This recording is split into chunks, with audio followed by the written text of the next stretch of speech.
नमस्ते मुलांनो, आज आपण शिकणार आहोत इयत्ता 6वी इंग्रजी माध्यम यांचा पाठ 5वा आहे मराठीचा आईस पत्र। या पाठाचा आपण स्वाध्याय पाहणार आहोत। तर प्रश्न पहिला आहे, आकृतिबंध पूर्ण करा। ओवीने वर्णन केलेला गावातील सुंदर निसर्ग।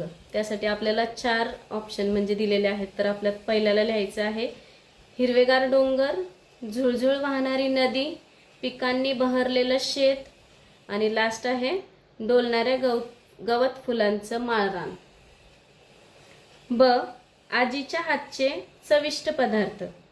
तर ओवीची जी आजी होती तिच्या हातचे चविष्ट पदार्थ, तिथे भाजी भाकरी असं एकच दिला आहे। तुम्हाला वाटेल की 2 आहेत, पण तसं नाहीये। भाजी आणि भाकरी हे दोन्ही वेगवेगळे असल्यामुळे 2 बॉक्स आपल्याला दिलेले आहेत।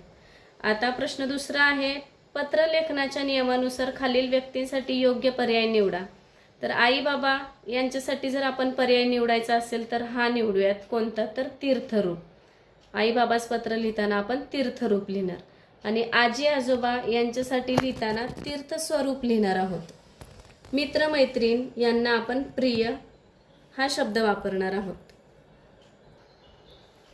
प्रश्न तिसरा आहे, कारणे लिहा। देवळात 2 तास कसे गेले ते ओवीला समजले नाही, कारण कीर्तनाचा कार्यक्रम खूप रंगला आणि ओवी ही कीर्तनाच्या कार्यक्रमात रंगली, म्हणजेच ती कीर्तन ऐकण्यामध्ये दंग झाली होती। ओवीने आईला पत्राचे उत्तर पत्रातूनच पाठवायला सांगितले, कारण ओवीलाही पत्र मिळाल्याचा आनंद अनुभवायचा होता। प्रश्न चौथा आहे, नाती ओळखा व लिहा। या पाठात असा आहे, आजीची मुलगी ती ओवीची कोण? तर आजीची मुलगी ही ओवीची होणार होती आई, म्हणून त्याचा उत्तर आहे आई। आजीची आई ती ओवीची कोण असणार बरे? आजीची आई म्हणजेच ओवीची पणजी।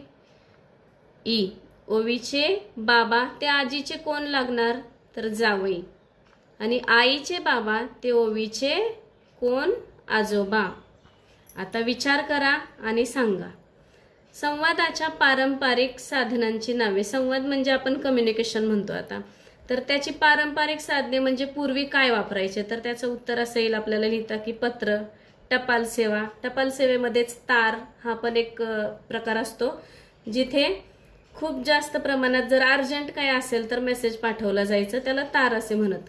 तर कबुतरामार्फत पण त्यावेळी मेसेज चिठ्ठ्या पाठवल्या जायच्या। नगारा किंवा ढोल वाजवून सांगितले जायचे मेसेज। दूत म्हणजे मानवी संदेशवाहक, म्हणजे एखादा माणूस पाठवला जायचा आणि त्याच्यासोबत काही आपल्याला जे सांगायचं असेल ते इतरांजवळ पोहोचवलं जायचं, किंवा दुसऱ्या गावात इतर ठिकाणी माणसा थ्रू संदेश पाठवत असेल त्याला दूत म्हणत होते। आणि रेडिओ। आता प्रश्न दुसरा आहे, संवादाच्या आधुनिक साधनांची नावे। आधुनिक म्हणजे लेटेस्ट, आत्ताचे। तर सर्वात जास्त तर पहिल्यांदा येईल आपल्याला mobile phone, internet, email, video calling, तसेच टीव्ही, सोशल मीडिया। सोशल मीडियामध्ये भरपूर ऑप्शन्स आहेत, जसे फेसबुक, व्हॉट्सॲप, इंस्टाग्राम इत्यादी। अजून भरपूर आहेत, ते तुम्हाला माहीतच आहेत मुलांनो। तर तुम्हाला कसा वाटला हा व्हिडिओ नक्की सांगा। थँक्यू, धन्यवाद।